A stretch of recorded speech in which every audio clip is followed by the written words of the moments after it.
It's a simple formula. People plus systems equal results. If you don't like the results you're getting, there's only two things to change, either the people or the systems. Let's clarify the results that you want, and now let's put the people and the systems in place to get you there.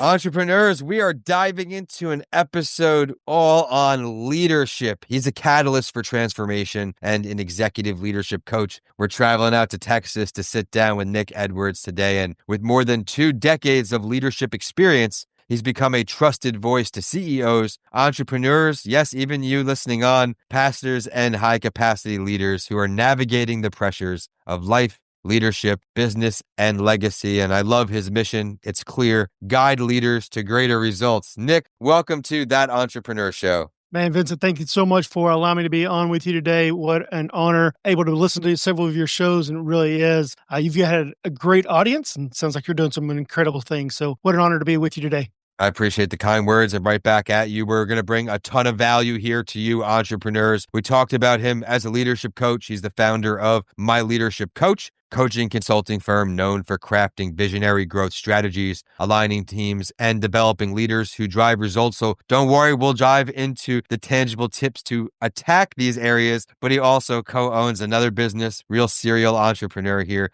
Not just one, but two: 410 Consulting Group, 410 Studios, and Impact 320. I love this because it's a nonprofit ministry dedicated to empowering men, strengthening families, and shaping generations. So Nick, you wear many hats. I can't wait to dive into the fun stuff. And for me, that's how you got there, how it all happened. But first, let me welcome everyone tuning in to another week on That Entrepreneur Show. My name is Vincent A. Lancy, and it is an extreme pleasure for me to continue this show. We talked about all the experiences we'll be diving into, but as a writer, I'm excited to dive into his book as well. There's a lot to cover, so we don't have much time to waste. We're brought to you today by Coming Alive podcastproduction.com. But Nick, for our aspiring entrepreneurs out here today on the fence about diving in, what led you to finally become an entrepreneur? Yeah, you said I've worked many hats today, and I've worn many hats throughout my lifetime, and going through different jobs and different processes and working even in different industries.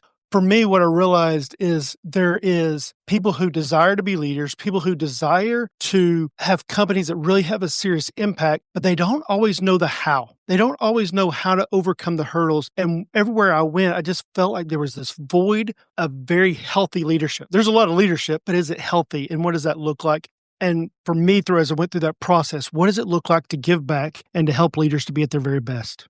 And you're doing just that. I know your passion is in leadership because not one, not two, 3 companies on the idea of helping people improve in this way. When you were getting started, though, Nick, what were some of the bigger pain points you faced as an early entrepreneur? Yeah, for me, for all your entrepreneurs that are listening, I always tell people the number one rule for success, and I don't think you would argue with me about this. I don't think anybody really can argue with me on this point, that the number one rule for success is you have to get started. There is no success without getting started. So you have to get out there and you have to jump in and you have to go after it. And so for me, the hardest thing, because I'm not a natural marketing person, that's not just my natural gifting. And when I was having to promote was myself. I wasn't even selling a product as much as selling myself. And so I struggled with this. Does this feel arrogant? Does people around me feel like this is weird? But really marketing myself. And what changed is when I started getting referrals because I was adding value to every conversation I was in. As you're trying to get these referrals, I know in the beginning it may seem like a daunting ask. What are some tips you can give to our entrepreneurs tuning in who may be struggling in this area? Yeah, I think the most important thing is, are you adding value? People don't want to pay for something that wastes their time. They don't want to refer a friend for something that's not worth their time. And so in every conversation, in every interaction, in every business opportunity, how are you adding more value than you're costing? And I think that's a super important point to make because you may have something that sounds good in theory, but if it doesn't fill a need or help others adding value to their life, the idea may sit in the shelf because as you gave that advice, you just have to get started. And there may never be a perfect time because there will never be. People may look at COVID and say, oh, look at that. But my whole line of work took off and formed and gave me the second career after my MBA in corporate finance, where I was able to navigate the storm. And that was an extreme time of adversity and heartache for many people. But there was still an opportunity to have people share their stories with me and make a difference, just like Nick is doing here today. And as we're talking about that, give a big shout out to our first guest, Andrew Lipoff, back in 2019 on here. And now we've been able to find ways to attract great entrepreneurs like today. And you've got a three-pronged approach as far as I'm concerned, because you've got a bunch of companies, three different branches, right? You got the impact one, which I want to start on because it's not just about dollars and cents. It's about passion, but also making a difference. What you give to the world is what you get back. And I truly believe that. Let's talk about why you created this. So my Impact 320 is a nonprofit that my wife and I run and have a few different people on the board with that. And the whole idea was men are under attack and men in our society are under attack. The whole idea of manhood, it's either toxic or it's absent. And both of those things are very unhealthy. And so what I realize is there's a need to empower men, to strengthen men. When men are in a better place, they're better for their families, they're better for their businesses, they're better for their children, and that has a lasting impact. So I always tell people the best investment that you can make is invest in yourself. Be able to grow yourself. But then after that, how do we invest in people who have a domino effect? And so everything me and my wife do, we speak at marriage conferences, I speak at different men's events, and it's all about how are we investing in people who really are shaping the next generation. And that's what it's all about, helping people hit their goals. And that's why entrepreneurship is a beautiful thing, coming from a financial field where you want to look better than the guy or girl next to you, right? You're not really looking to give someone a leg up, where in entrepreneurship, if you have the courage to ask and seek advice, beautiful things can come your way. And one of the many missions of this show is bringing those answers to you directly with amazingly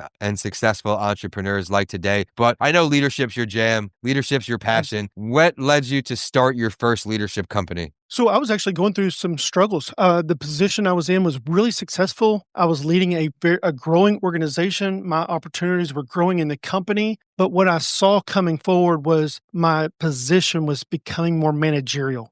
And leaders lead people, managers take over tasks. And I was doing more tasks than I was leading people. And I just knew that there was something missing within my own soul, that it was sucking the life out of me. And so I actually went and met with a life coach every week for 6 months. And during that time, I just realized I need to begin investing in myself at a new level. And at that time, I started going through the process to find, what does coaching look like? What does ongoing coaching look like? And I found, I've been a huge fan of his for years, read numerous of his books, but the John Maxwell leadership team has a coaching program. And so what I realized is I'm going to go through this process. It was a lot of time. It was a lot of money, but I wanted to be able to invest in myself. And what I realized through that process is that as I got better, it was the opportunity to give better back. I love that. And you went through this program. So I'm going to shout out some people that I know are big John Maxwell people. You may know. Do you know Milani? Milani Yeah. Ake. You do? Oh, man. Small world.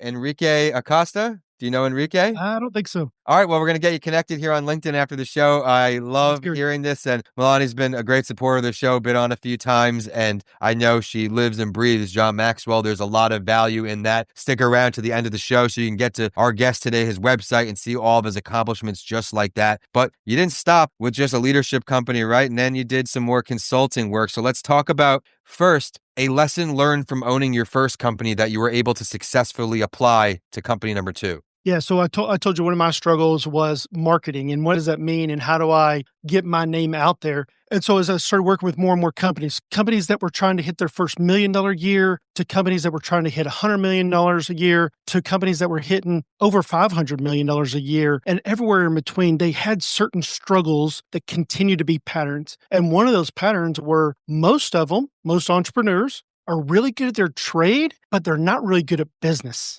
And so the more I realized that, I thought I need to add on a different component that really not just helps on leadership strategy, helps grow their business, but my wife is an expert in numbers and finance and helping that. So we started a whole nother company called 410 Consulting. And that 410 Consulting group was really where she does a lot of her own work for companies that I work with and other companies to help them to understand their finances, to help understand some tax strategies, to help understand how do you maximize your dollars and keep the most amount of dollars in your pocket after you pay all the bills.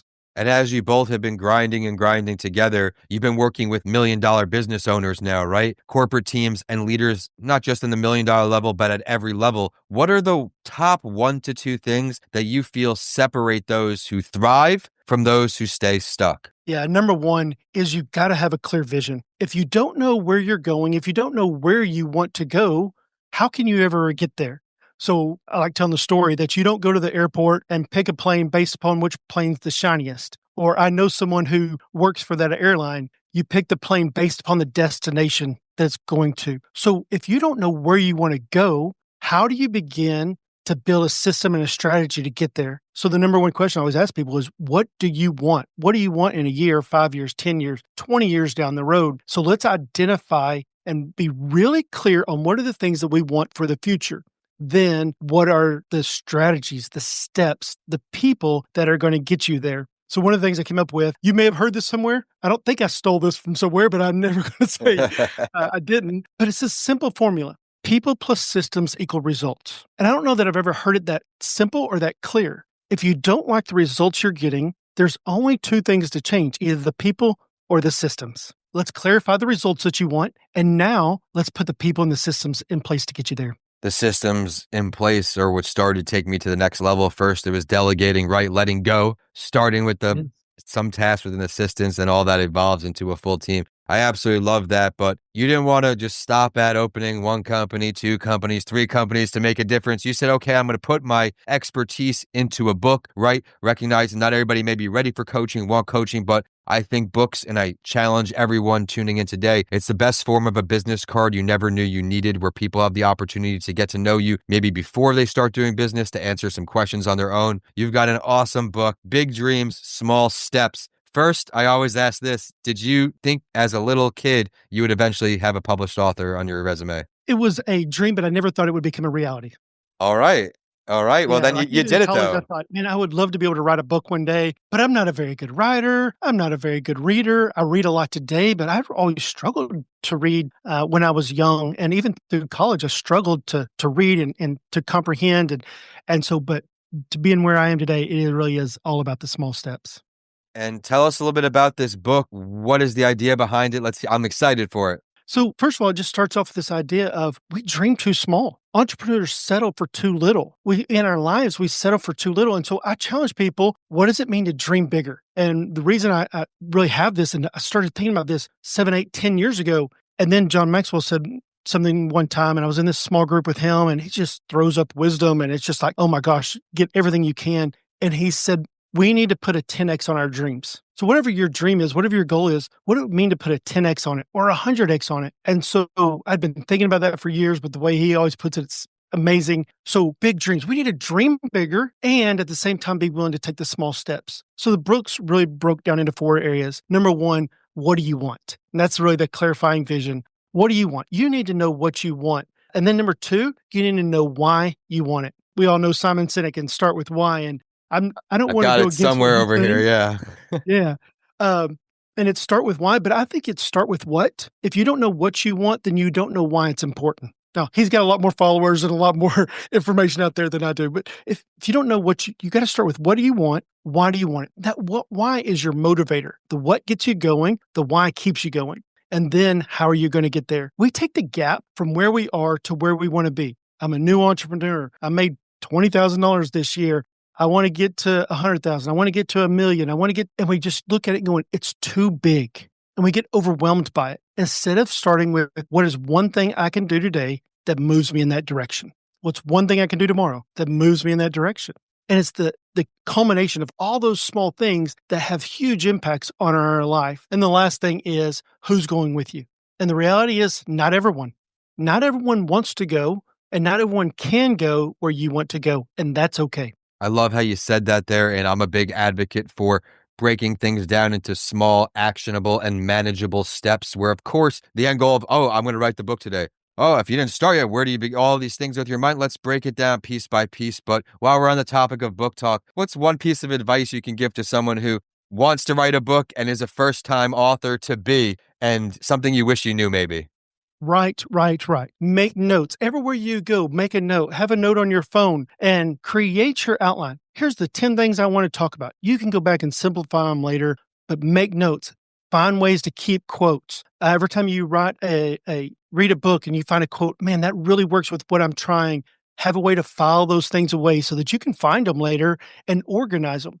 And then I've started working with a company with Paul Getter called Speakpreneur, and they've really helped me in the production of my book, really helping me get across that finish line. So find people who have done it and partner with them, pay the fee, pay the price in order to help you get across that finish line. Because I love that. most people are not natural writers. There's a huge statistic, not only people who actually finish a book, the small amount, but how many people start a book and don't finish a book. Everyone in all my coaching sessions, you have to know where you're going to start and where you're going to finish. He gave great advice of having those 10 points so that you definitely want to talk. And then in the beautiful digital age, you can talk to your phone and then translate it to text, right? You can do all these things and tools. A free tool I used to use a lot when I was doing a ton of ghostwriting, still writing, but mainly podcasting now, is Fathom. It's a free tool if you Google Fathom, and yeah, you've heard of it. So you go out there and it joins you like a little bot. You see a lot of those little AI guys that come into Zooms now, but it will break down a transcript, key points, everything you need to save you time. And now we're ready for my favorite question. If you could sit down, Nick, with any entrepreneur, dead or alive,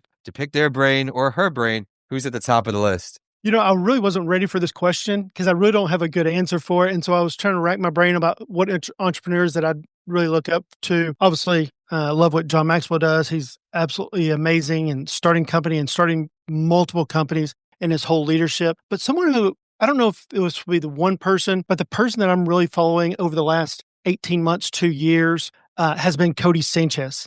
And I don't know if you're a fan of Cody Sanchez, but she is amazing. I love her, just a different approach that she takes to things. And so I think I would love to be able to sit down with her and ask some questions. Let's delve deeper. Where would the meeting go down? Where would the location be if you can go there too?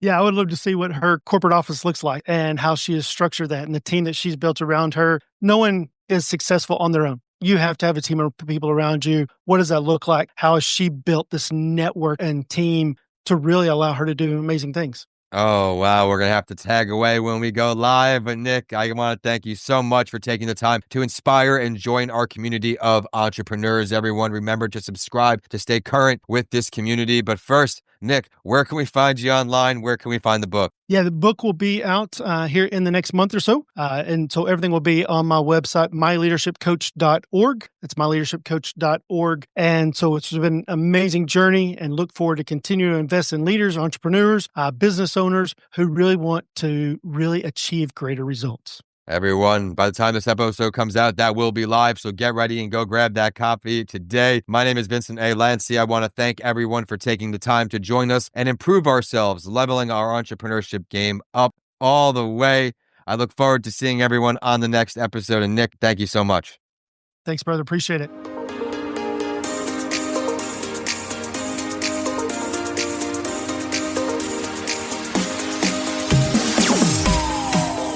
Thank you for tuning in to another episode. I would love to hear your feedback.